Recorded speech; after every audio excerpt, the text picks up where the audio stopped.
नमो हरिहंताणं नमो सिंहाणं नमो आयरियाणं नमो वज्रायाणं नमो लोहि संवसानम् मंगलमय मंगलकरण वीतराग विज्ञान नमो ताई जाते गए अरहंतादि महान करि मंगल करि हो महा ग्रंथ करन कुमकाज जाते मिले समाज सब पावे निज भला। आचार्य कल्प पंडित टोडरमल जी द्वारा रचित मोक्ष मार्ग प्रकाशक ग्रंथ अष्टानिका महापर्व के मंगलमय दिवस आज से प्रारंभ हो रहे हैं। पर्व अर्थात मंगल काल पवित्र अवसर। वास्तव में पर्व जो है उसका क्या महत्व है, ये बता गुजराती से कि हिंदी मिक्स? हिंदी भाव से हिंदी तो सौથી ચાલશે आप बोलोगे तो मैं गुजराती में भी कर सकता हूँ। हिंदी करो वांधो हिंदी भाषा તમને જેમ हिंदी भी चलेगा, गुजराती भी चलेगा, सब ठीक है ना? चलिए, मोक्ष मार्ग प्रकाशक ग्रंथ के आधार से हम ये जो 8 दिन अष्टानिका के पर्व के दिन है, इसमें 8 दिन हम इसके माध्यम से स्वाध्याय करेंगे। लगभग 16 प्रवचन होंगे सुबह शाम मिला के। मैं पूरा प्रयास करूंगा इस 16 प्रवचनों में आपको पूरे मोक्ष मार्ग प्रकाशक का सार जो है वो इस 16 प्रवचनों में आपको उपलब्ध हो सके। तो विस्तार से हम स्वाध्याय करते हैं तो वास्तव में एक एक पैराग्राफ पे कई दिन प्रवचन हो सकते हैं, लेकिन अष्टानिका पर्व है, 16 प्रवचन हमारे पास में उपलब्ध है। संक्षिप्त में जो जो मुख्य बात इस पूरे मोक्ष मार्ग प्रकाशक में आई है उसको लेने का यहाँ पे प्रयास करेंगे। इस 16 प्रवचनों में आपको इस मोक्ष मार्ग प्रकाशक के जो मूल जो सिद्धांत है, जो पंडित जी जहाँ पे हमारा ध्यान आकर्षित करना चाहते थे, जो जैन धर्म के जो मूल सिद्धांत है जिसके आधार से इस जीव की आत्मानुभूति का मार्ग प्रशस्त हो सके, वो सारी बातों को हम यहाँ पे लेने का प्रयास करेंगे। मोक्ष मार्ग प्रकाशक ग्रंथ जो है इसकी महिमा अपने आप में बहुत अद्भुत है।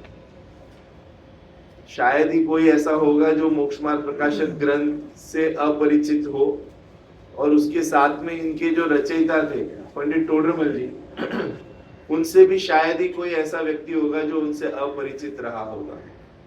वास्तव में आज से 300 वर्ष पूर्व जो है इस ग्रंथ की रचना हुई, लगभग 1818 से 1824, अभी हम चल रहे हैं 2025-26 में।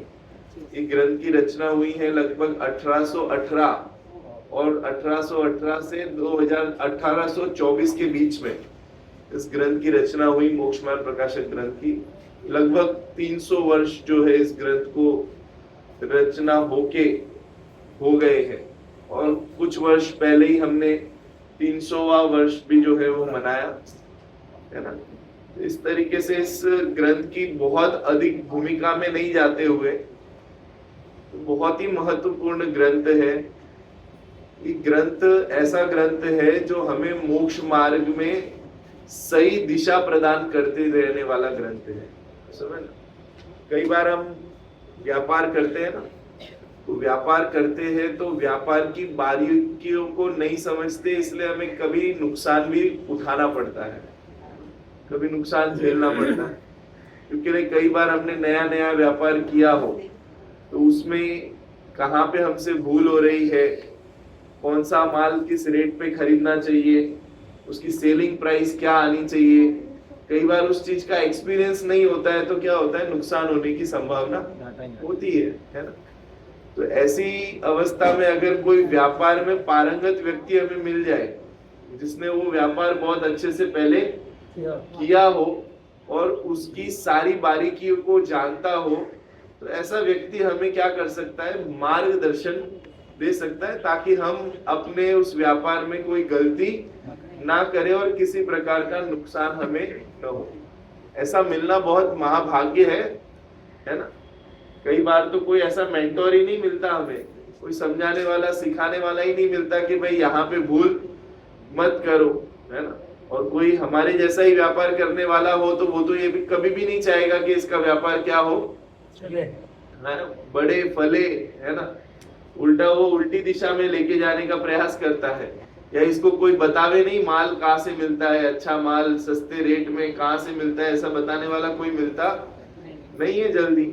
अगर मिल जाए तो हमारा भाग्य है, हमारा व्यापार जो है वो क्या हो सकता है और वृद्धि को प्राप्त हो सकता है। ऐसे ही मोक्ष मार्ग में हमें चलना है, मोक्ष मार्ग को अपने जीवन में प्रकट करना है।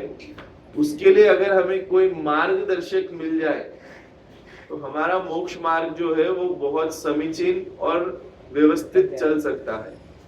नहीं तो इस मोक्ष मार्ग में चलने में भी इस जीव की कई प्रकार की भूलें, कई प्रकार के नए भ्रम, ऐसा नहीं है कि शास्त्र हमें उपलब्ध हुए तो हमारा सारा मिथ्यात्व मिट ही जाएगा, है ना। शास्त्र पढ़ते पढ़ते भी कई प्रकार के नए नए भ्रम जो है वो जीव खड़े करता है। इसका जीवंत उदाहरण है मोक्ष मार्ग प्रकाशक ग्रंथ में 7वां अधिकार लिखा पंडित जी ने, और वो 7वां अधिकार जो है वो पूरी तरीके से समर्पित है जैन मिथ्या दृष्टियों के लिए। किसके लिए? जैन मिथ्या दृष्टियों के लिए। मतलब जो जिन आज्ञा को मानते हैं, जिन शास्त्रों का स्वाध्याय करते हैं, जो देव शास्त्र गुरु को ही मानते हैं, उसके अलावा अन्य कुदेव कुगुरु कुशास्त्र के, है ना, उस प्रसंगों में भी नहीं जाते, है ना। ऐसे जीव के भी जो है वो मिथ्यात्व कैसे रह जाता है, और शास्त्र पढ़ते हुए भी जो है वो अपने मिथ्यात्व को कैसे पोषता है, कैसे नए नए भ्रम खड़े करता है, ऐसा प्रकरण जो है वो 7वें अधिकार में पंडित जी ने बताया। और उस 7वें अधिकार में पंडित जी ने विशेष रूप से उस अधिकार का नाम ही, है ना, ये दिया कि जैन मिथ्या दृष्टियों का वर्णन जिसमें है। मतलब ऐसा जरूरी नहीं है कि शास्त्र उपलब्ध हो जाए तो हमारे मिथ्यात्व का अभाव हो ही जाएगा।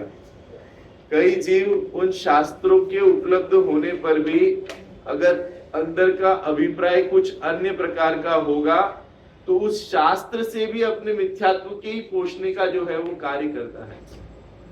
ऐसा होता है ना, हमारा नेचर होता है, दुनिया भले कोई कुछ भी कहे, हमें जो करना है हम तो वही करेंगे, है ना। भले कोई, देखो इसका गलत अर्थों में भी लिया जा सकता है, सही अर्थों में भी लिया जा सकता है। कोई दृढ़ व्यक्ति हो जिसे सत्य पता हो तो दुनिया कोई कुछ भी कहे हम तो अपने सत्य मार्ग से डिगेंगे नहीं। एक ऐसी भी दशा हो सकती है, और एक ऐसी भी दशा हो सकती है कि कोई सत्य बताने वाला मिले, लेकिन हम अपने हठाग्रह में जो है, हम तो जो मानते आ रहे हैं, जो बाप दादा ने हमें सिखाया है, जो परंपरा चली आ रही है, उसको आग बंद करके रूढ़ी के रूप में हम क्या करते जाएंगे, स्वीकार करते जाएंगे। ये दोनों तरीके की अवस्था होती है। पंडित जी यहाँ पे जो है इस 7वें अधिकार में जो है उन्होंने ऐसे मिथ्या दृष्टियों का वर्णन किया जिसे सच्चे शास्त्र उपलब्ध होने के बाद में भी कहीं न कहीं अंदर में विषय कषाय की मनोकामना पड़ी हुई थी, जिसे विषय कषाय में ही आनंद लगता है, जिसे प्रमाद रूप जीवन जीने में, है ना, आलस रूप जीवन जीने में ही मजा लगता है। ऐसे व्यक्ति ने शास्त्र पढ़ के भी जो है वो अन्यथा अर्थ निकाले, मतलब निश्चय नहीं कि कथनों का, उसके अभिप्राय का उल्टा अर्थ निकाल के प्रमादी हो गया। क्या हो गया? प्रमादी हो गया, आलसी हो गया, और जितनी भी धर्म प्रवृत्ति है, धार्मिक भाव है, वेद विज्ञान के अवसर है, उन सबको जो है वो व्यर्थ का कार्य बतला के जो है वो निठल्लो जैसा पड़े रहता है, और अपने को ऐसा मानता है कि जैसे मुझे स्वानुभव, आत्मा का अनुभव जब होता है उसमें जैसा आनंद आता है वैसा आनंद आ रहा है। प्रमादी होकर आलसी होकर पड़े रहने में उसे ऐसा आनंद मानने लगता है कि जैसे अनुभव में आनंद जो आता है ना, आत्म अनुभव का आनंद जो कहा है, वैसा आनंद उसे उस आलस रूप अवस्था में लगने लगता है। मैं आपको खोल के बताऊंगा वो प्रकरण। अभी नियमित रूप से हमारा मोक्ष मार्ग प्रकाशक का ही स्वाध्याय चल रहा है। मलाड में मैं नियमित रूप से स्वाध्याय लेता हूँ। मलाड ईस्ट का जो अपना मोक्ष मंडल है वहीं पे शनिवार रविवार को मोक्ष मार्ग प्रकाशक ग्रंथ का स्वाध्याय चल रहा है। लगभग ख्याल है 4 वर्ष तो हो गए हैं। लगभग 4 वर्ष से होते होते अभी हम 7वें अधिकार पे जो है वो पहुंचे हैं। तो शनिवार रविवार का ही समय रहता है। और कभी बाई चांस आप जानते हो तो अश्विन भाई पंडित जी जो है वो अगर नहीं रहते हैं तो नियमित रूप से मेरे स्वाध्याय चलते हैं वहां पे। तो हम मोक्ष मार्ग प्रकाशक ग्रंथ का ही स्वाध्याय ले रहे हैं वहां पे। करीब 4 वर्ष तो मुझे लगभग अनुमान है कि 4 वर्ष तो हो गए हैं इसको लेते लेते, और अभी 7वें अधिकार तक हम पहुंचे हैं। तो वहां पे हमने बहुत विस्तार से चर्चा ली है उस चीज की। तो यहाँ पे मैं कुछ आपका ध्यान आकर्षित कराना चाहता हूँ। प्रश्न क्रमांक आप निकालिए, देखिए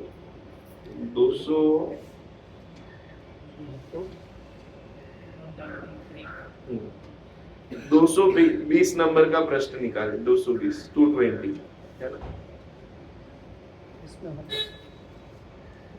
इस पूरे मोक्ष मार्ग प्रकाशक के विशेष मुख्य बिंदु जो है हम इस 16 प्रवचनों में लेंगे यहाँ पे सुबह शाम मिला के, ठीक है, जिससे आपको एक मोटा मोटा इस पूरे मोक्ष मार्ग प्रकाशक का भाव ख्याल में आएगा।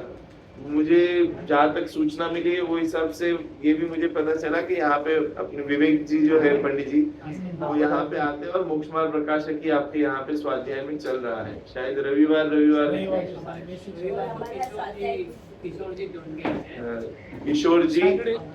किशोर जी मेरे क्लासमेट है। हम दोनों एक ही क्लास में पढ़े हैं। और विवेक जी तो अपने मोक्ष मंडल मलाड से जुड़े हुए ही है। यहाँ पे दादर आना मेरा पहली बार हुआ है। ठीक है, लास्ट टाइम कैंसिल हो गया, लेकिन अभी वापस आपको कंटिन्यू करना है। बराबर है। तो कहीं ना कहीं से जुड़ान बना रहता है और मिलते तो रहते ही हैं हम दादर वालों से, और कार्यक्रम तो कहीं ना कहीं होते रहते हैं, तो उस तरीके से मिलना होता है। लेकिन स्वाध्याय की दृष्टि से पहली बार आना हुआ है। अब देखिए प्रश्न क्रमांक 220। ये 300 वर्ष पहले पंडित जी वर्णन कर रहे हैं। आज की दशा नहीं है ये, कभी 300 साल पहले की अवस्था का चित्रण कर रहे हैं पंडित जी। और आपको ऐसा लगेगा कि आज भी ऐसी ही दशा जो है वो चल रही है समाज में। मतलब पंडित टोडरमल जी एक ऐसे महापंडित थे जिन्होंने शास्त्र भी पढ़ा, जिन्होंने अपने आत्मा को भी पढ़ा, और उसके साथ में उन्होंने समाज को भी पढ़ा।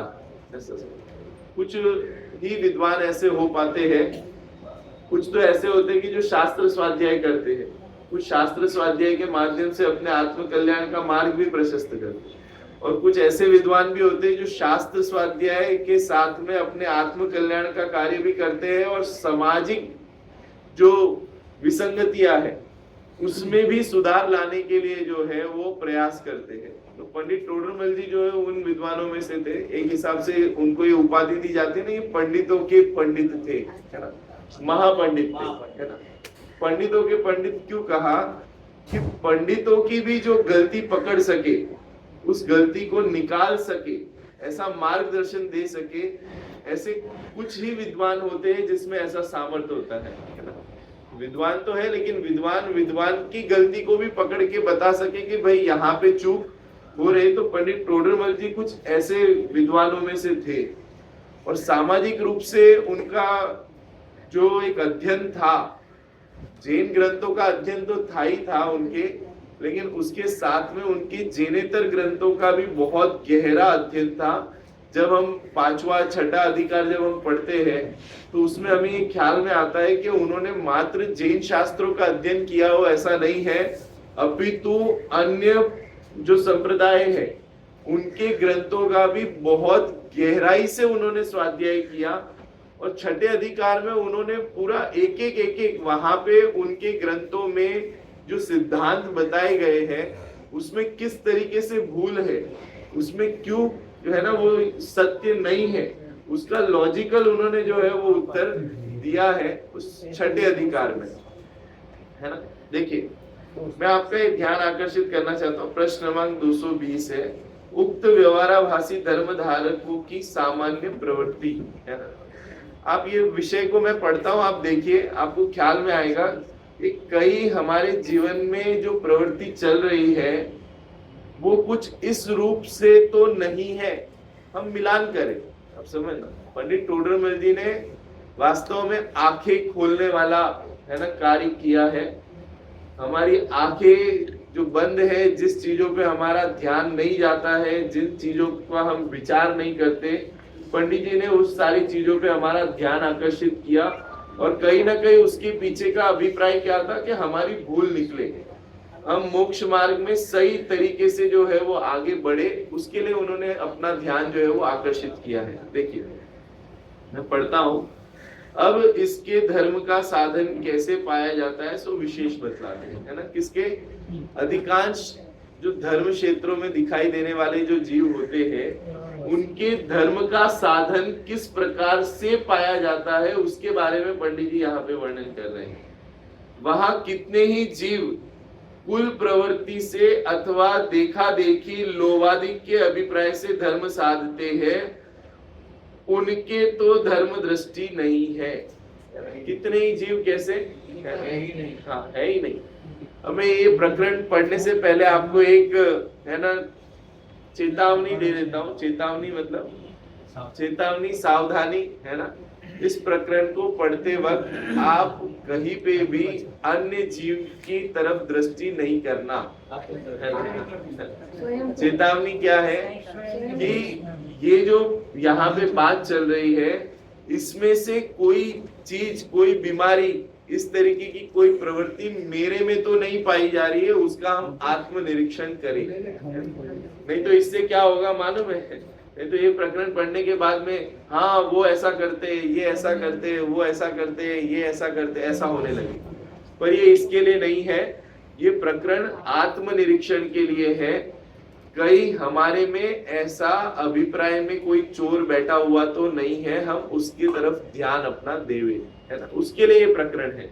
देखिए, वहां कितने ही जीव कुल प्रवृत्ति से, कुल प्रवृत्ति से मतलब जैसे हम जैन कुल में जन्मे हैं, जिस कुल में जन्मे हैं उस कुल में कुछ परंपराएं, कुछ आस्था, कुछ, है ना, इस तरीके की प्रवृत्ति पहले से चली आ रही है, उसको हम क्या करते हैं? फॉलो करते हैं, है ना। हमारे माता पिता हमें बचपन में जो है वो हाथ पकड़ के मंदिर लेके जाते हैं, कहते हैं नमोकार मंत्र बोल, नमोकार मंत्र पढ़, तू ऐसे यहाँ पे नमस्कार कर, झुक, है ना। ये सारी प्रवृत्ति जो है वो क्या है? उनकी कुल में पाई जाती है। रात्रि में भोजन करना नहीं होता है, आलू इत्यादि का सेवन नहीं करना, पानी छान के पीना, ये सारा कुछ हमने अपने जैन कुल में, अभी तो वो भी बहुत समस्या वाली बात हो गई है, जैन कुल में ये बात सिखानी पड़े कि रात्रि भोजन नहीं करे, है ना, बिना चला जल ग्रहण नहीं करे, आलू प्याज का त्याग, तो ये तो कहते हैं ना, ये तो जैनों की निशानी थी। जैन कुल में पैदा हुआ है, ये जैन कुल वाला जीव है, ये कैसे पता चलेगा? ये तो उसके कुल में, उसके लिए कोई विशेष, उसको तो बचपन से ही वो सारी प्रवृत्ति जो है वो सिखाई जाती है।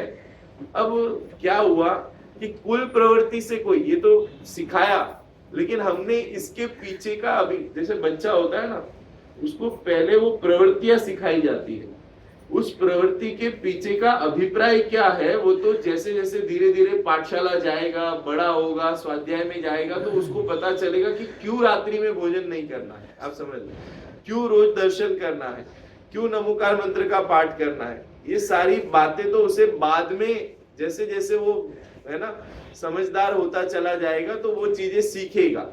लेकिन वो कुल की प्रवृत्ति ही ऐसी होती है कि उस कुल में, है ना, ये कहा जाए ना कि भाई नॉनवेज जो है वो हमारे यहाँ पे, हमारे कुल में नहीं चलता, आप समझ। तो ये कुल से ही रात्रि भोजन हमारे कुल में नहीं चलता, रात्रियों में, है ना, शादियों में रात्रि भोजन हमारे यहाँ पे नहीं चलता, आप समझ ना। ये तो ये कुल की निशानी है।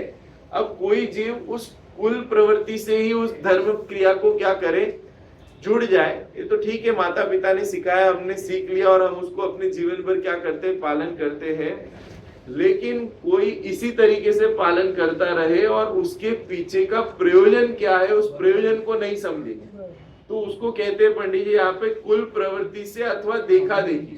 ये सब कैसे सीखा है हमने, आप समझना। जैसे हम जाते हैं ना मंदिर में, तो हम जैसे हाथ जोड़ते हैं, 3 प्रदक्षिणा देते हैं, तो बच्चे को साथ में लेके जाएंगे तो वो भी क्या करने लगता है, देखा देखी, देखते देखते धीरे धीरे वो हाथ जोड़ने लगता है, वो भी 3 प्रदक्षिणा देता है। तो ये सब कैसी प्रवृत्ति है, ये हमारे कुल में, हमारे परिवेश में ऐसी कोई प्रवृत्ति हम करते हैं, तो उस प्रवृत्ति को देख के ये जीव क्या होता है, उसे सीख लेता है और सीख के फिर उसे क्या करता है, फॉलो करते रहता है। अभी उसके पीछे का प्रयोजन क्या है, उसके पीछे का क्या कारण है, वो सारी चीजों की तरफ वो ध्यान नहीं देता। और फिर वो पूरा जीवन भले मंदिर जाए, आप समझना, पूरा जीवन मंदिर जाए, 3 प्रदक्षिणा देवे, रात्रि भोजन नहीं करे, आप समझना, ऐसा भी हो सकता है जीवन, लेकिन उससे कोई विशेष लाभ होने वाला है ऐसा नहीं। ये कैसी प्रवृत्ति है, ये तो देखा देखी इस जीव ने क्या हो गई। और अगर उससे पूछा जाए 3 प्रदक्षिणा क्यों करते हैं, ये तो 3 प्रदक्षिणा जो है वो कहीं ना कहीं हमें 3 रत्नत्रय प्रकट हो इसकी भावना के लिए हम 3 प्रदक्षिणा करते हैं, हम याद करते हैं। देखो पूरा दर्शन करने की जो विधि है ना, उसमें कुल मिला के हम जिस अवस्था को प्राप्त होना चाहते हैं और जिस अवस्था को है ना हमारे आदर्श ऐसे अनंत और सिद्ध भगवान जो प्राप्त हो गए हैं, उनको देख के हम बार बार उनसे प्रेरित होके कहीं ना कहीं हमारा भेद विज्ञान, हमारे आत्मानुभव करने की प्रेरणा हमें मिलती रहे। और वितरागता जो है वो हमारे ख्याल में आए, वितरागता का है ना भाव भाषण हमें हो, वितरागता हमारे जीवन में प्रकट हो। इसके लिए सारा रोज दर्शन करना ये सब क्यों होता है, इसीलिए होता है ना, उसके पीछे विशेष कारण यही है। देखो ऐसा होता है ना, जिसको क्रिकेट की रुचि होती है ना, वो भी अपने घर पे जो है वो विराट कोहली की फोटो लगा के रखता है। आदर्श रात को प्रदक्षिणा देना चाहिए। नहीं, वो दिन और रात ये सब तो फिर उसके, देखो हमारी जैनों की जितनी भी प्रवृत्ति होती है उसमें मुख्य होता है अहिंसक प्रवृत्ति।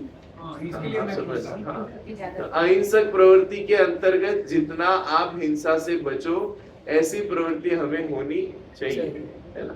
वो आप अब देखो सब जगह की प्रथाएं, सब जगह की अलग अलग तरीके से फॉलो करते हैं, लेकिन मेरा एक ही कहना है इन सब के पीछे, कहीं ना कहीं ये सारी प्रवृत्तियों के पीछे अल्प से अल्प हिंसा हो, ऐसा विवेक हमें होना चाहिए। रात्रि में अगर गमन नहीं करने का मौका बने तो सर्वोत्कृष्ट, आप समझना, रात्रि में भोजन नहीं करना है ये तो सर्वोत्कृष्ट, क्योंकि रात्रि में जीवों की जो है वो अधिक उत्पत्ति होती है। रात्रि के प्रवचन, रात्रि के कार्यक्रम, ये सब भी जो है वो जितना हम उससे बच सके उतना, आप समझना, हम गुरुदेव श्री की परंपरा से आए हुए जीव है। हमें पता हो तो गुरुदेव श्री के समय में रात्रि में प्रवचन नहीं होते थे, कभी तत्व चर्चा होती थी एक कमरे में बैठ के, आप समझना। देखो जब जैसी देश काल परिस्थिति रही, वहां के जीवों की जैसी है ना परिणाम रहे, उसके अनुरूप जो है उन्होंने वो प्रवृत्ति करनी। अल्प से अल्प, मेरा कहने का अभिप्राय यही है कि अल्प से अल्प हिंसा हो, इस तरीके से अपने कार्यक्रम, अपने आयोजनों का हमें है ना चयन करना चाहिए। वो सारी चीजें है ना, जितना हम कर सके उतना बढ़िया है। लेकिन मैं यहाँ पे इसके पीछे कुछ दूसरी चीजें बताना चाहता हूँ कि कुल प्रवृत्ति से अथवा देखा देखे लोभादिक के अभिप्राय से धर्म साधते हैं, उनको तो धर्म दृष्टि नहीं है। धर्म दृष्टि नहीं है मतलब क्या है कि रात्रि भोजन का त्याग तो किया उसने देख के, क्योंकि मम्मी पापा नहीं करते थे तो मैंने भी किया। अब उसमें धर्म दृष्टि नहीं है मतलब क्या है कि रात्रि भोजन के त्याग के पीछे का अभिप्राय क्या था, आप समझ, इसके पीछे का अभिप्राय क्या था। अगर वो नहीं पता है तो उसे धर्म की दृष्टि नहीं है, उसे धर्म की दृष्टि नहीं है मतलब वो देखा देखी कर रहा है। कुल में जो परंपरा चल रही थी उसको फॉलो कर रहा है, उसे पता ही नहीं है। आप समझना, अपने यहाँ पे बहुत सारी प्रथाएं अलग अलग जगह पे चलती है, जैसे शादी ब्याह होती है ना, तो शादी ब्याह के प्रसंगों में आप देखोगे तो बहुत सारी ऐसी कुछ न कुछ नई प्रथाएं चलती रहती है, लेकिन उसके पीछे अगर उसे पूछा जाए तो ये क्यों किया जाता है तो कहते कि पता नहीं। क्या है? पता नहीं, है ना, ये हमारे बाप दादाओं ने किए थी तो हम भी उसको क्या कर रहे हैं? फॉलो कर रहे हैं। अब उसके पीछे का हमें अभिप्राय नहीं पता है क्यों किया जा रहा है। कई सारी चीजें जो होती थी ना पुराने जमाने में, वो उस समय के लोग की परंपरा के अनुसार चीजें चल पड़ती थी, आप समझना। तो वही चीज आज भी, जबकि वो चीजें आज जो है वो प्रासंगिक नहीं है, लेकिन फिर भी उस चीजों को क्या किया जा रहा है? फॉलो किया जाता है, और कोई उसमें विचार करने को भी तैयार नहीं है कि इसके पीछे का क्या अभिप्राय रहा होगा और क्यों ये चीजें की होगी, लेकिन चलता है, इसी तरीके से चलता है।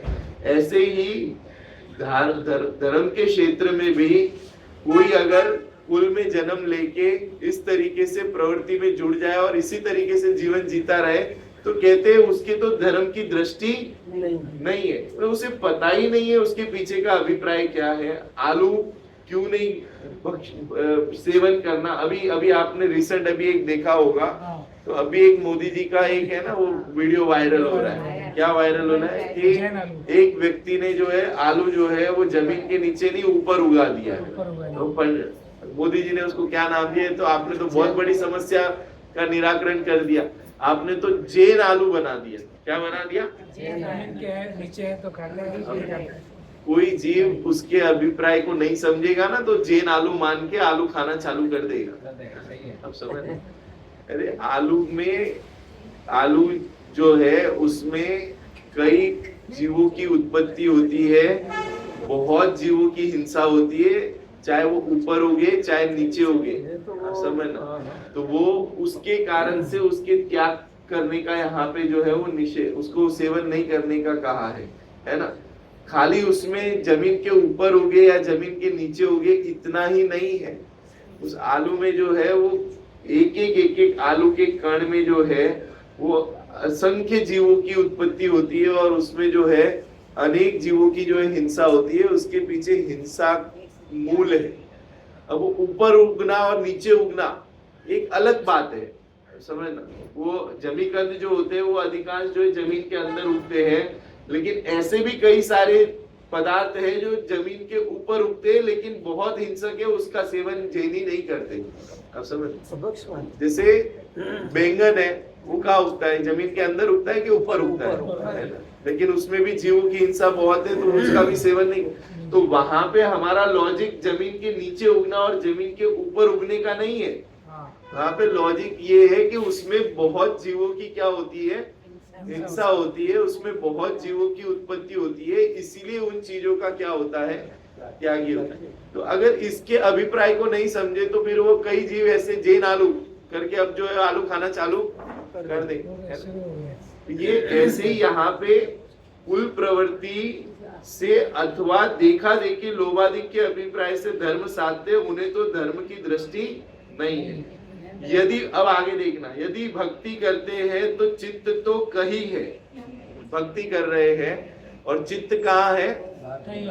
अब समझ, भक्ति करते हैं चित्त कहीं और, दृष्टि घूमते रहती है, और मुख से पाठ आदि करते हैं, वह नमस्कार आदि करते हैं, परंतु यह ठीक नहीं है। पंडित जी क्या कह रहे हैं? मतलब भक्ति कर रहे हैं, जिसकी भक्ति की जा रही है उनकी भक्ति क्यों की जा रही है, वो भक्ति योग्य क्यों हुए हैं, उनके कौन से गुणों को देखकर हमारे अंदर में भक्ति उमड़ रही है।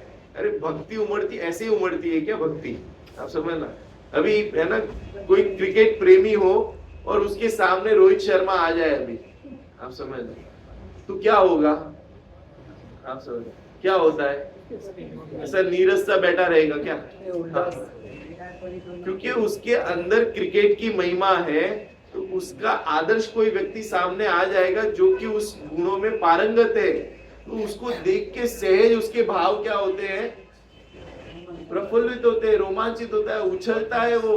अरे मैंने आज पता है किसको देखा? आप समझ ना, आज विराट कोहली को देखा, आज रोहित शर्मा को देखा, आप समझ जहां पे वो खड़े हो जाए वहां पे लोगों की भीड़ लग जाए, फोटो खींचने लगे, सेल्फी लेने लगे, आप समझ उछलने लगे, और उछल के वो फोटो ले जाके अपने पूरे फ्रेंड सर्कल में बतावे, अरे आज आज गजब हो गया, आज गजब हो गया, आज क्या गजब हो गया भाई, आप समझ ना। तो ये एक ऐसी प्रवृत्ति है। तो ऐसे यहाँ पे कोई भक्ति करते हैं, अभी अंदर में अगर महिमा नहीं होगी ना तो भक्ति ऐसी होती है। कैसी होती है कि अभी अगर हमें कोई क्रिकेट में इंटरेस्ट नहीं है, सामने रोहित शर्मा आए कि विराट कोहली आवे कि सचिन तेंदुलकर आवे, क्या फर्क पड़ता है? क्या फर्क पड़ता है? कुछ फर्क नहीं पड़ता, आप समझ। ऐसे यहाँ पे भक्ति करते हैं तो चित्त तो कहीं है, हमारा चित्त जो है वो क्या हो रहा है, कहीं और घूम रहा है। ऐसा क्यों होता है? क्योंकि हमें जब रुचि नहीं होती है ना तब ऐसा होता है। आप देखना, बच्चे होते हैं ना, बच्चे छोटे, उनको देखो आप, उनसे आप बहुत चीजें सीख सकते हो। जिस चीज की उनको रुचि नहीं होती है ना, जैसे अभी पढ़ाई करने की उनकी रुचि नहीं होती है, एग्जाम टाइम आए तो बच्चे को हम पकड़ के बोले बैठ पढ़ाई कर, है ना, तो क्या करता है वो बहाने बनाने लगेगा, मम्मी 2 मिनट रुको मुझे बाथरूम जाना है, उठ के जाएगा, फिर थोड़ी देर, है ना, बहुत नींद आ रही है, मैं थोड़ा घूम के आ जाता हूँ, क्या करता है वो। और हम यहाँ पे पढ़ाते हैं तो इधर उधर देखते रहता है, इधर देखता है, उधर देखता है ना, कभी कुछ नए टॉपिक बीच में निकाल देगा, छेड़ेगा, कुछ ना कुछ चलते रहता है। रुचि नहीं होती ना तब आप देखना ऐसे अपनी प्रवृत्ति जो है वो इस तरीके की होती है। ऐसे ही जिनेंद्र भगवान की भक्ति करने के लिए बैठा है, फिजिकली हम, है ना, दिखाई देते हैं मंदिर में, लेकिन हमारा चित्त जो है वो यहाँ पे भक्ति चल रही है और उसका चित्त चल रहा है कि अभी 2 दिन बाद जो है वो महाबलेश्वर घूमने जाना है ना, उसके लिए क्या क्या चीजें लेनी है, वो सारी प्लानिंग इधर दिमाग में घूमते रहती है, चित्त कहीं और घूम रहा है। किसी को खाने का बहुत शौक हो तो आज, है ना, यहाँ पे जाऊंगा मैं खाने के लिए, यहाँ पे बहुत बढ़िया ये वाली आइटम मिलती है, ये यहाँ पे फेमस, चित्त क्या होते रहता है, घूमते रहता है। और दिखाई दे रहा है मंदिर में, दिखाई दे रहा है वो भक्ति के कार्यक्रम के टाइम में, टाइम है ना 7:30 से 8 बजे तक भक्ति होगी, तो दिखाई तो 7:30 से 8 बजे तक भक्ति में ही दिखाई दे रहा है, वहीं पे दिख रहा है फिजिकली, लेकिन चित्त क्या हो रहा है, चित्त घूम रहा है। अब ये कह रहे हैं कि चित्त जो है वो, चित्त तो कहीं है, दृष्टि घूमते रहती है। दृष्टि मतलब ये जो है ना, भक्ति करते वक्त कभी यहाँ देखेगा, कभी वहां देखेगा। मैं भी यहाँ पे भी बोलता हूँ आपको, आप तो यहाँ पे आपके बैठो तो एक शास्त्र सुनने के अलावा दूसरी कोई आपकी चित्त इधर उधर जाना नहीं चाहिए, इतनी एकाग्रता होनी चाहिए। कोई दूसरा आए, शास्त्र ले, वो बैठे, वो उसका कार्य करते रहे, आपका ध्यान कहाँ होना चाहिए, प्रवचन पे। उपयोग की एकाग्रता यहाँ पे होनी चाहिए। क्या होता है, कई बार कोई आया तो हम उसको देखने लग जाते हैं, फिर कोई तीसरा आया फिर उसको देखने लग जाए, क्या होता है, हमारी दृष्टि, ये सामान्य बात नहीं है। आपको लगता होगा ये सामान्य बात है, पंडित जी कह रहे हैं सामान्य नहीं है। हमारा चित्त जो है वो इस तरीके से चंचल बना रहता है, हम कंसंट्रेट नहीं करते, हम एकाग्र नहीं होते। और जब तक ऐसी एकाग्रता नहीं आएगी, अंदर में ऐसी रुचि, ऐसी महिमा नहीं आएगी, तो बात समझ में नहीं है। और ये भूल जाना कि समझे बिना जो है अचानक से किसी दिन कोई सम्यक दर्शन हो जाएगा और आत्मानुभूति जागृत हो जाएगी, ऐसा कभी नहीं होने वाला है। समझना जो भी है हमें समझना है, समझ के अपने भ्रम को दूर करके वेद विज्ञान पूर्वक अपने में अपनी अनुभूति को, है ना, उत्पन्न करना है। तो ये कितना एकाग्रता और कितना स्थिरता वाला मार्ग होगा, आप सोचो। और इसमें कैसी रुचि होनी चाहिए, किस तरीके से रुचि, और ये सब हम अपना परीक्षण करें। हमारी रुचि कमजोर होगी ना तो हमारा चित्त ऑटोमेटिकली यहाँ वहां घूमेगा। अब समझ, हमें यहाँ वहां देखने का भाव होते रहेगा। क्यों? क्योंकि हमारी रुचि क्या होती है, अब समझ, तो वो ये सारी चीजें। परंतु ये कहा, दृष्टि घूमते रहती है, मुख से पाठ अधिक करते हैं। अब पाठ तो ऐसे हो गए ना, लोगों को याद हो गए हैं, है ना, तो याद हो गए तो बस पाठ मुंह से चालू है, और पाठ या बोलते जा रहा है, और यहाँ देख रहा है, वहां देख रहा है, यहाँ देख रहा है, और पाठ बोलते बोलते जो है चित्त में दूसरी प्लानिंग भी चालू हो जाती है। इतना जबरदस्त इस जीव का जो है कहे कि इतना होशियार है, इतना चतुर है जीव कि मुंह से पाठ भी चालू है और पाठ चलते हुए जो है उस पाठ के बाद पाठ में जो शब्द आ रहे हैं उनका विचार नहीं कर रहा, विचार कोई और चल रहा है। मुंह से पाठ चालू है, आंखों से कहीं और देख रहा है। आप समझ ना, एक ही साथ में कितनी सारी चीजें होते रहती हैं। एक समय में 3 काम होते हैं। हाँ, मतलब वो क्या होता है कि इतना उपयोग इतना चंचल है कि उस समय भेद पड़ता है लेकिन उसमें, लेकिन फिर भी क्या होता है कि इतना फास्ट उपयोग जो है ना, बंदर जैसा चंचल मन है कि जहाँ रुचि होती है ना उस तरफ उपयोग क्या होते रहता है, घूमते रहता है ना। तो ये ऐसा यहाँ पे मुख से पाठ आदि करते, वो नमस्कार आदि करते हैं, परंतु ये ठीक नहीं है। पंडित जी क्या कह रहे हैं, ये ठीक नहीं है, इस तरीके से नहीं होना चाहिए, है ना। चित्त चंचल हो और जो है वो दृष्टि घूमते रहे, मुख से पाठ पढ़ रहा है और नमस्कार आदि भी कर रहा है, परंतु ऐसी स्थिति ठीक नहीं है। मैं कौन हूँ, अब देखना मूल कि हमारी भक्ति सही हो रही है कि नहीं हो रही है, हमें कैसे पता चले, उसका क्या थर्मामीटर है, माप क्या है उसका। तो यहाँ पे पंडित जी कह रहे देखो, मैं कौन हूँ, सबसे पहला क्या, मैं कौन हूँ, किसकी स्तुति करता हूँ, है ना। मैं कौन हूँ और ये जो मैं स्तुति करने वाला हूँ ये किसकी स्तुति कर रहा है। ये जो स्तुति बोल रहे हैं ना हम, ये किसकी स्तुति कर रहे हैं हम, किस प्रयोजन के अर्थ स्तुति करता है। तीसरा क्या है, पहला सबसे पहला क्या, मैं कौन हूँ, है ना। दूसरा किसकी स्तुति करता है ना। तीसरा क्या है कि इस स्तुति करने के पीछे का प्रयोजन क्या है, कि प्रयोजन के अर्थ स्तुति करता हूँ और पाठ में क्या अर्थ है, और ये जो स्तुति पढ़ रहा हूँ ना मैं, इस स्तुति का अर्थ क्या है। आप समझना, हमने पाठ याद कर लिए, पाठ बोल भी देते हैं, लेकिन कई बार ये पूछा जाए कि इस लाइन का अर्थ क्या है, तो कहते इस लाइन का अर्थ तो हमें पता ख्याल में आ रही है, ये ऐसे नहीं चलेगा, ऐसे कितने दिन तक चलेगा मुझे बताइए। ये तो ऐसा हो गया कि बस कुल परंपरा से देखा देखी वाली प्रवृत्ति हो रही है। ये सारा मम्मी पापा ने पाठ याद करा दिए, हमने पाठ याद कर लिए, रोज जाके बोलते भी है हम, लेकिन उसका अर्थ हमें पता, और उसका अर्थ पता करने का हमने कभी प्रयास भी नहीं किया।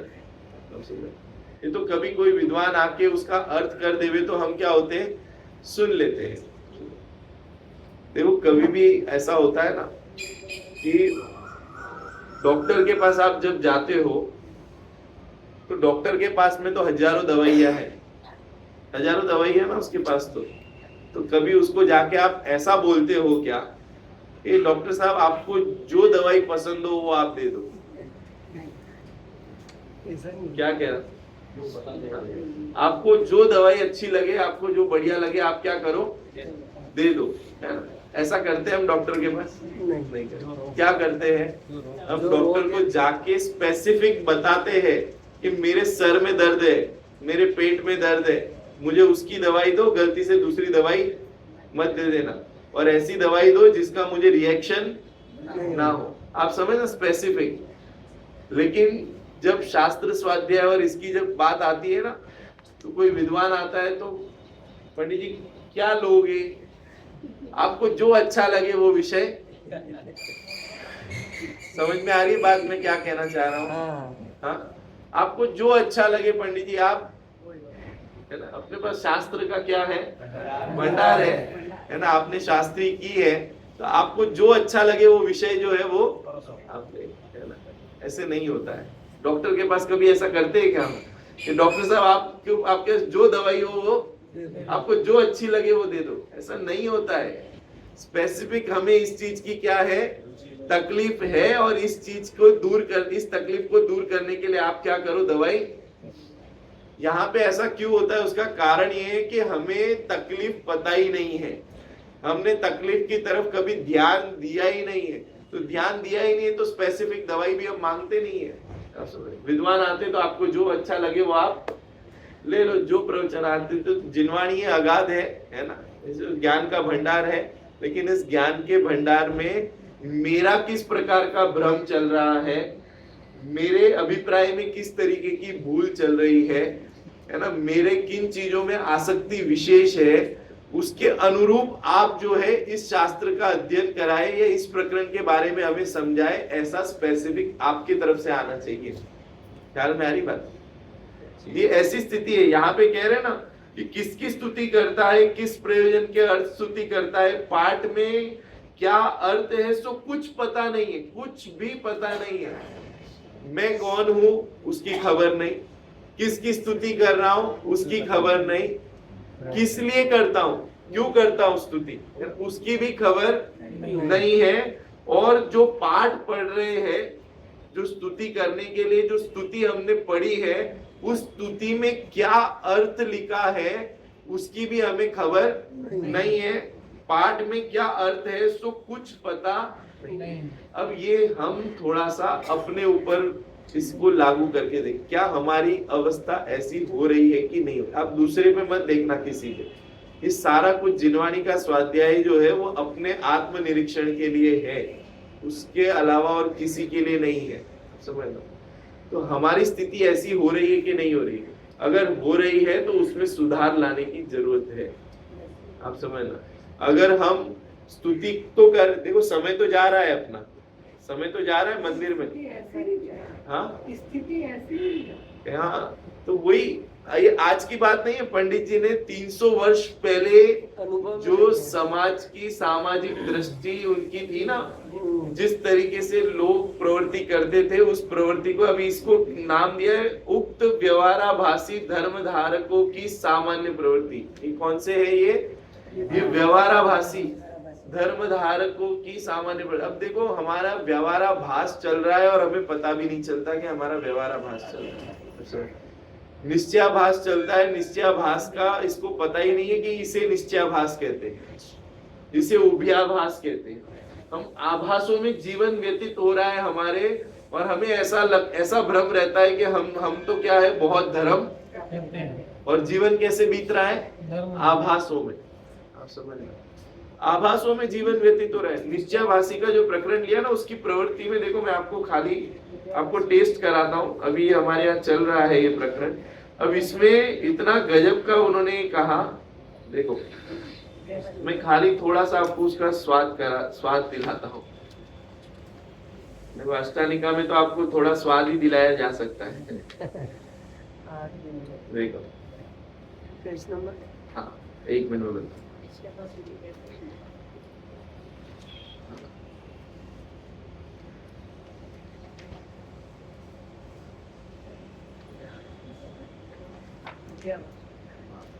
नहीं, निश्चयाभासी की स्वच्छंदता और उसकी प्रवृत्ति। 1 मिनट रुको। हाँ, केवल निश्चयाभास के अवलंबी जीव की प्रवृत्ति। अब इसमें देखो, पेज नंबर बता रहा हूँ, 1 मिनट, प्रकरण मिल जाए मुझे।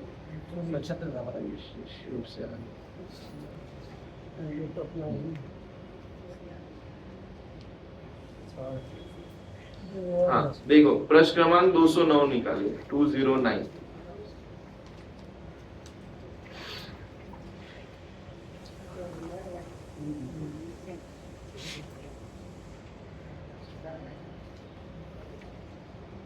मिला? निकालिए, 209 पेज निकला जी। अब देखिए इसमें, तथा ऐसी भ्रम रूप उनकी प्रवृत्ति पाई जाती है। उसके नीचे से पढ़ रहा हूं, देखिए, इस प्रकार जो जीव केवल निश्चयाभास के अवलंबी है, उन्हें मिथ्या दृष्टि जानना, है ना। मिला आपको? हाँ, सबको मिला। देखिए, इस प्रकार जो जीव केवल निश्चयाभास के अवलंबी है, उन्हें मिथ्या दृष्टि जानना, जैसे वेदांती व सांख्यमती जीव केवल शुद्धात्मा के श्रद्धानी है, उसी प्रकार इन्हें भी जानना, क्योंकि श्रद्धान की समानता के कारण उनका उपदेश इन्हें इष्ट लगता है और इनका उपदेश उन्हें इष्ट लगता है। बोले ये जो केवल निश्चयाभासी जो है ना, वो सांख्यमती जो है ना, सांख्यमती, उनका जो श्रद्धान है वैसा श्रद्धान इस जीव के पाया जाता है, और उनका उपदेश इसे इष्ट लगता है और इसका उपदेश उसे इस लगता है सांख्य मतियों के, अभी नाम अपना क्या है, जैन, हम तो सांख्य है ही नहीं, लेकिन श्रद्धान जो है वो कैसा हो गया है, निश्चयवासी का सांख्य मतियों जैसा श्रद्धान हो गया है। और बोलो श्रद्धान अगर सांख्य मतियों जैसा हो गया है तो वो सांख्य मति है कि जैन है? मुझे बताओ, भले नाम हमारा आधार कार्ड पे जितेंद्र जैन लगा हुआ रहे, लेकिन हमारी मान्यता सांख्य मतियों जैसी हो गई है, तो हम सांख्य मति है कि जैन है?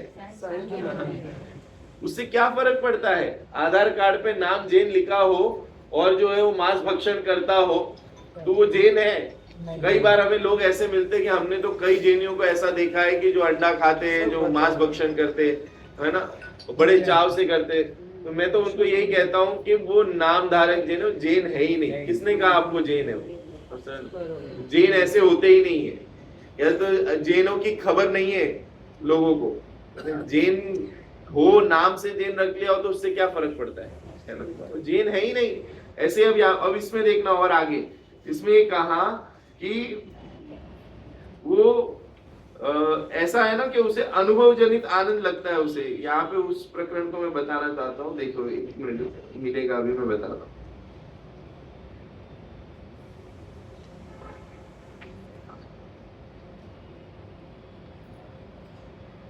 हाँ ये देखो उसके नीचे, सो यह भी सत्य श्रद्धान नहीं है, क्योंकि उसके ऊपर वाला ही पढ़िए आप, चलिए।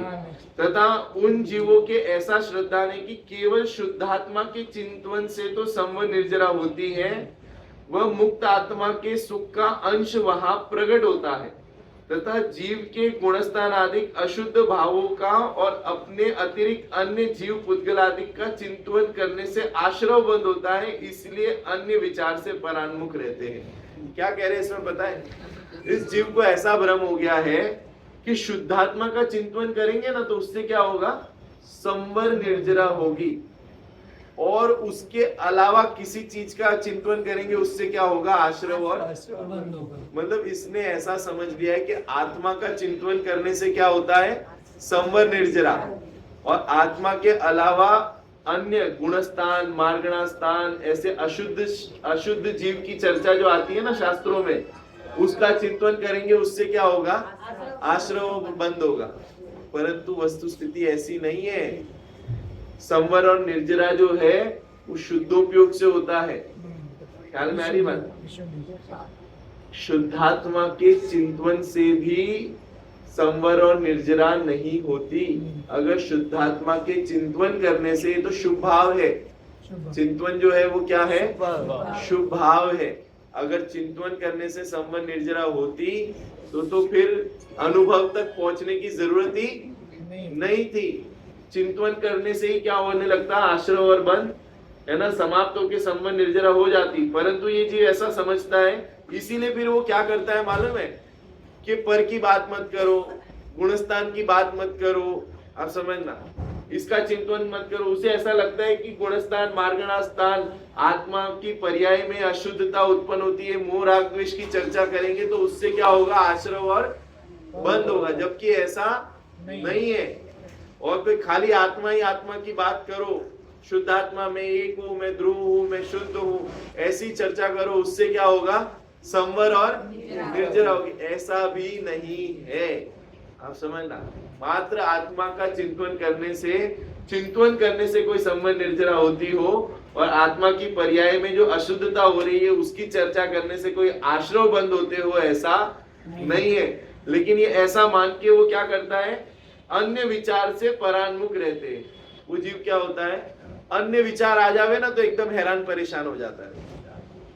कोई अन्य वस्तु ज्ञान का गे बने तो उसे ऐसा लगता है कि मेरे से महापाप हो गया, जबकि ऐसी वस्तु स्थिति नहीं है ना।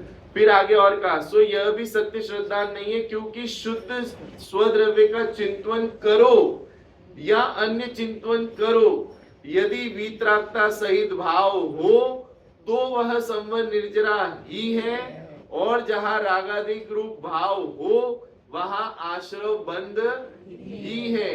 यदि पर द्रव्य को जानने से ही आश्रव बंद होते हो तो केवली तो समस्त पर द्रव्यों को जानते हैं, इसलिए उनके भी आश्रव बंद आगे ना बात यहाँ पे, है ना, थोड़ी सी गहरी बात है ना। आप स्वाध्यायी हो, इसके लिए मैं आपके बीच में एक चीज कहीं से भी छेड़ सकता हूँ, मुझे ऐसा लगता है ना, नहीं तो पूरा प्रकरण आगे से लेना पड़े, है ना। फिर देखो आगे और गजब का इसमें ऐसा कहा कि उसे, है ना, एक स्थिति तो ऐसी बताई कि जहां पे ये जो आलसी और प्रमादी बने रहता है ना, और उसमें वो कषाय की मंदता भी होती है, तो उसमें उसे ऐसा भ्रम हो जाता है, कैसा भ्रम होता है कि जैसे आत्मा का अनुभव होने पे जो अतीन्द्रिय आनंद होता है ना, ऐसा आनंद मुझे प्रकट हो गया। कैसा आनंद? आत्मा का अनुभव जब होता है तब अतीन्द्रिय आनंद प्रकट होता है। तो उसने कषाय की मंदता वाली परिस्थिति में मात्र आत्मा के बारे में चिंतन करने, मैं एक हूँ, मैं ध्रुव हूँ, मैं शुद्ध हूँ, मैं अरूपी हूँ, बस ऐसा चिंतन करते रहता है। कषाय की मंदता रहती है उसमें, और उस कषाय की मंदता की अवस्था में उसे अनुभव जनित आनंद जैसा आनंद का भ्रम हो जाता है। किसका भ्रम हो गया? अनुभव में जो आनंद होता है वैसा भ्रम उसे आत्मा के चिंतन करने में जो कषाय की मंदता होती है, उस कषाय की मंदता वाले परिणाम में उसे ऐसा भ्रम हो जाता है। और दूसरा ये भी कहा कि उसे वैराग्य का भ्रम हो जाता है। किसका भ्रम होता है? वैराग्य का भ्रम। और वैराग्य का भ्रम कैसा मालूम है? कि ये जो बच्चों की किचकिच, झिकझिक, ये सब उसे, है ना, लगती है, और उससे विरक्त होके कहीं एकांत में चले जाता है, और उसे ऐसा लगता है कि मैं क्या हो गया हूँ। इसकी किसकी किचकिच?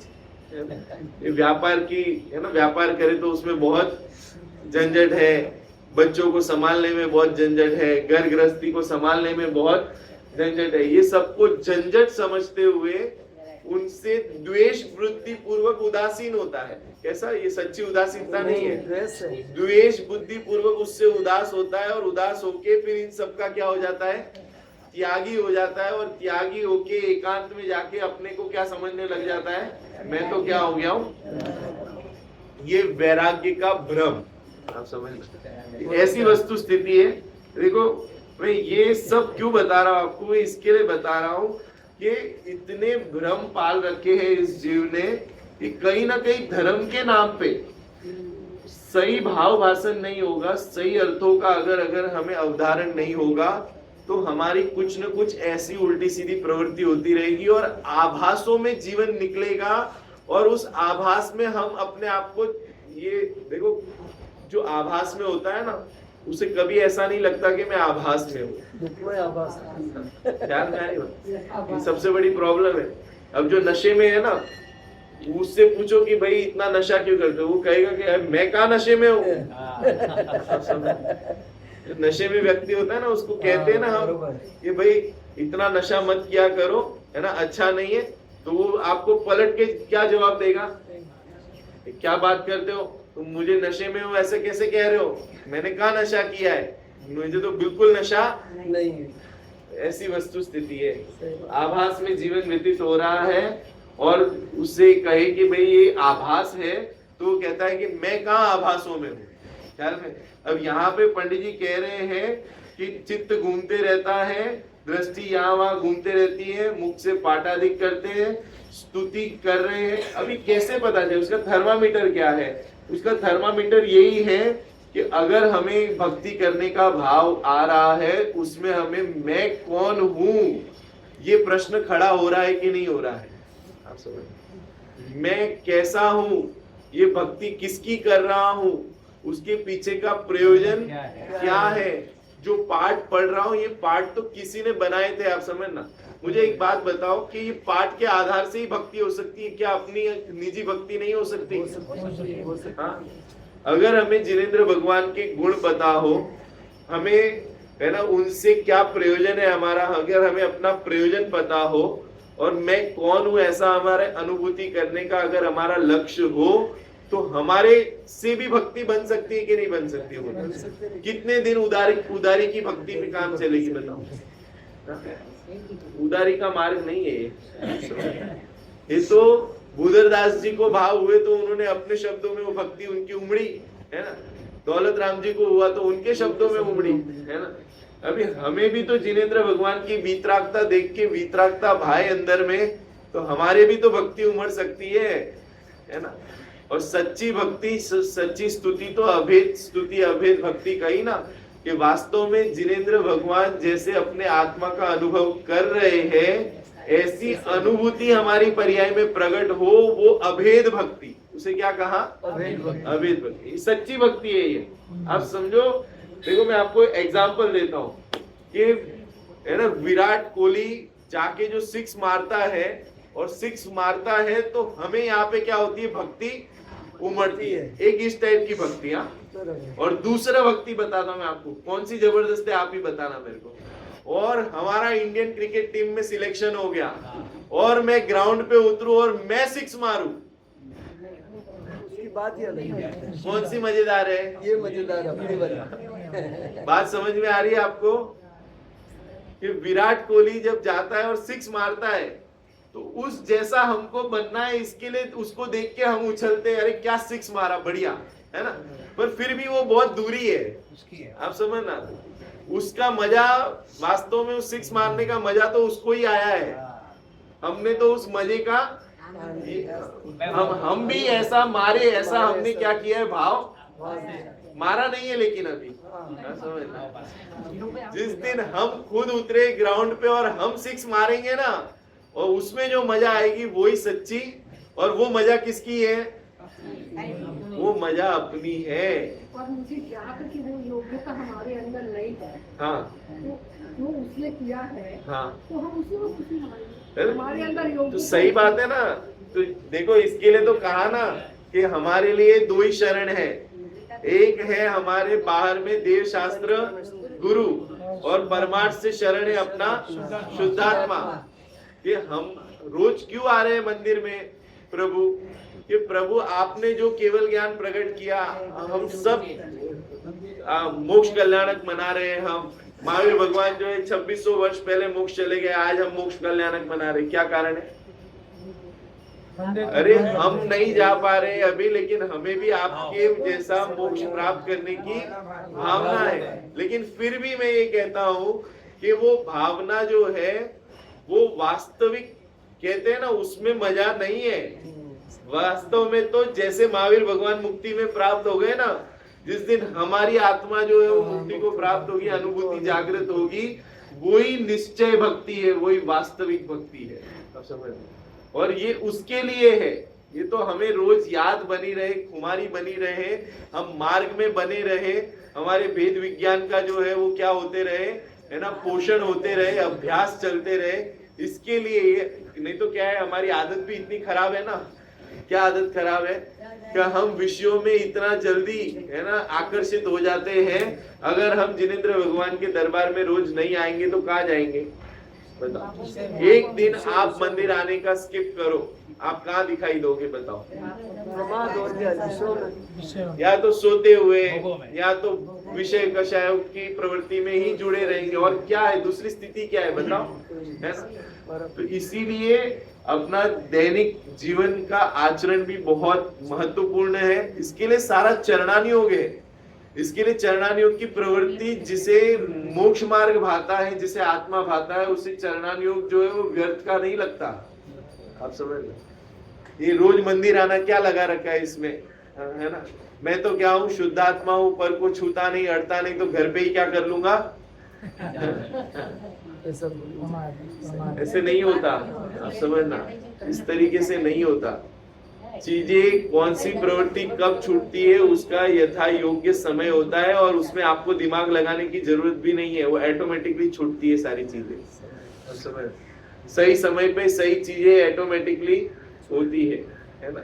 इसके लिए अपनी वर्तमान परिस्थिति कैसी है, हमारा स्वास्थ्य इतना कमजोर है, इतना कमजोर है कि जरा सी हवा चले ना तो हमें छींक हो आती है। समझ? जब ऐसा स्वास्थ्य कमजोर हो तो हमें, है ना, अपने जीवन को बहुत मर्यादा में रखने की जरूरत है। बाहर निकले तो टाइम देख के निकले, नहीं तो क्या होगा, बाहर ठंडी हवा चल रही है, फट से क्या हो जाएगी, हमारा इम्यूनिटी जब कमजोर होती है ना, कोरोना का काल था ना, तब कैसी अवस्था हो रही थी, जिसकी इम्यूनिटी कमजोर थी तो एक एक चीजें घर पे आ रही थी, तो उसको भी क्या कर रहे थे, धो धो के परेशान हो गए। क्यों? क्योंकि इम्यूनिटी कमजोर है। जब हमारा स्वास्थ्य कमजोर है, मतलब जब हमारी रुचि जो है वो पर में इतनी तीव्र है, हमारी बुद्धि इतनी विपरीत चल रही है, तब हमें इस जिनवाणी का और जो हमारे जिनेंद्र प्रभु इत्यादि जो है उनका बहुत है ना अवलंबन बहुत आवश्यक है हमें। हम जो पाठ पढ़ रहे हैं, जो भक्ति कर रहे हैं, उस सब के पीछे हमारा अंदर में प्रयोजन जो है वो स्पष्ट होना चाहिए। लेकिन ये क्या होता है कि ये सारी चीजें जो है वो चित्त से जीव के निकल गई है, उसे पता ही नहीं है क्या चल रहा है, पाठ में क्या चल रहा है पता ही नहीं है, दिमाग यहाँ वहां घूमते रहता है और बस टाइम पूरा हो जाता है और उसे ऐसा लगता है कि आज तो हमने भक्ति कर ली, हमने दर्शन कर लिए, हमने स्वाध्याय भी सुन लिया। लेकिन फिर अगर कुछ देखा जाए तो स्वाध्याय में सुना तो अपने बारे में वेद विज्ञान के है ना कितना अभ्यास हमारा चलने लगा, हमारा भ्रम जो है वो कितना ढीला हुआ है ना, हमारा जो अनादि का अज्ञान जो था उसमें कितनी कमी आई, ये सारा आत्मनिरीक्षण कौन करेगा? तो ये इसके लिए कह रहे तथा कदाचित कुदेवादिक का भी सेवन करने लगता है, लग जाता है। और ऐसा व्यक्ति क्या होता है मालूम है कि वो कदाचित यहाँ पे मंदिर आते आते कुदेवादिक का भी सेवन करने लग जाता है, क्योंकि पता ही नहीं है ना उसे, सुदेव और कुदेव के बीच का अंतर ही नहीं पता है, वीतरागी और रागी के बीच का अंतर ही नहीं पता है, उस पर ध्यान ही नहीं दिया उसने। तो यहाँ हाथ जोड़ते जोड़ते वहां हाथ जोड़ने लग जाए, क्या फर्क पड़ता है? और फिर ऐसा कहता है कि भाई हम तो किसी से द्वेष नहीं करते हैं, हम तो सब जगह समभाव है, जैसे वैरागी वीतरागी हो गया हो, तो हम तो सब जगह हम तो किसी को नाराज नहीं करते, तो यहाँ भी जाते हैं हम तो। और ये देखो ये सब आप लोग है ना धर्म करते हो और इतना आप लोगों के अंदर में राग द्वेष चलता है, इधर नहीं जाएंगे, इधर जाएंगे, इधर नहीं जाएंगे, इधर जाएंगे। हम तो क्या है एकदम राग द्वेष से, ऐसा नहीं होता है, ऐसा नहीं होता है। मतलब आप वीतरागी हो तो मतलब भक्ष और अभक्ष का सबका विवेक छोड़ दो, अब वेज और नॉन वेज सबका विवेक छोड़ दो। अब नॉन वेज हम तो वीतरागी है भाई, नॉन वेज भी खा लेते हैं, हम वेज भी खा लेते, चलता है क्या? नहीं चलता। हाँ ऐसा होता है क्या? अरे किसको नमस्कार करके कहा, इसके लिए कहा ये विवेक भी नहीं रहता उस जीव के। अभी सारे आ गए हमारे अंदर, आप समझना, वो गणपति स्थापनाएं चालू हो गई, क्या क्या नहीं चलने लगता है, फिर वो वीतरागियों को रागी के तरफ पूजने लग जाते हैं, किसी से बच्चे की कामना करने लग जाते हैं, किसी से क्या करने लग जाते हैं। भगवान तो साइड में हो गए और कोई मिला नहीं तो धर्मेंद्र पद्मावती को भगवान के रूप में विराजित कर दिया। कितनी विसंगतियां जो है वो नई पनपती। उसका कारण क्या है? उसका कारण ये है कि कदाचित कुदेव आदि की भी सेवा करने लग जाता है, वहां सुदेव गुरु शास्त्र आदि व कुदेव गुरु शास्त्र आदि की विशेष पहचान नहीं है, और पहचान करने का इसे दिमाग भी नहीं लगाता, क्योंकि रुचि नहीं है। ख्याल में आ रही है? तो ये परिस्थिति ऐसी है। तथा यदि दान देता है तो पात्र अपात्र के विचार रहित जैसी अपनी प्रशंसा हो वैसा दान देता है। तब करता है तो भूखा रहकर महंत पना हो वह कार्य करता है, परिणामों की पहचान नहीं है। तथा व्रताधिक धारण करता है तो वहां बाह्य क्रिया पर दृष्टि है, सो भी कोई सच्ची क्रिया करता है, कोई झूठी क्रिया करता है। जो अंतरंग रागाधिक भाव पाए जाते हैं उनका विचार ही नहीं है, तथा बाह्य में भी रागाधिक के पोषण साधन करता है ना। बहुत सारी चर्चा है, समय हो रहा है, खाली इतना कहता हूँ। देखो आप 10 लक्षण पर्व होते हैं, अधिकांश हम व्रताधिक अंगीकार करते हैं, और व्रताधिक अंगीकार करने के बाद में जो है देखो इससे स्थिति बदलेगी नहीं बदलेगी, मैं वो उसकी गारंटी नहीं देता, लेकिन एक बात बताना चाहता हूँ। जैसे व्रताधिक धारण किए, 10 दिन जो है उपवास किए, 10 दिन जो है उसके आरंभ से आप बचे, ठीक है, और फिर 11वें दिन जो है वो 1000 लोगों का भोजन हो गया, तो क्या होगा? नहीं ये तो धर्म की प्रभावना है, तो धर्म की प्रभावना है, नहीं व्रत की प्रभावना है। प्रभावना ऐसी नहीं होती, आप समझ। इसलिए कहा, पंडित जी ने कहा कि कुछ तो सच्ची क्रिया करता है और कुछ झूठी करता है। अब जिसको जैसा मन में आता है वो अब वो उस दिन 10 दिन आराम से रहित जीवन व्यतीत करे, है ना, और 11वें दिन जो है एकदम दुल्हन की तरह और दूल्हे की तरह सच के बैठे। अब उससे किसकी प्रभावना हो रही है? मुझे मतलब धर्म की प्रभावना हो रही है कि किसकी प्रभावना? 1000 लोगों की भोजन की व्यवस्था बन रही, 10 दिन में जितना भोजन करता और आराम होता और है ना उससे जितना पाप बनता, अब सोचो 11वें दिन इतने जीवों की हिंसा, तो कैसे ये सारा कुछ बोलते हैं ना, बहुत कठिन है। पंडित जी के सामने भी ये परिस्थिति बहुत जबरदस्त थी, इसके कारण से तो पंडित जी को अपनी जान गंवानी पड़ी। समझ लो। विशेष चर्चा हम आगे लेंगे, समय अभी का पूरा हो रहा है। सांजे शामको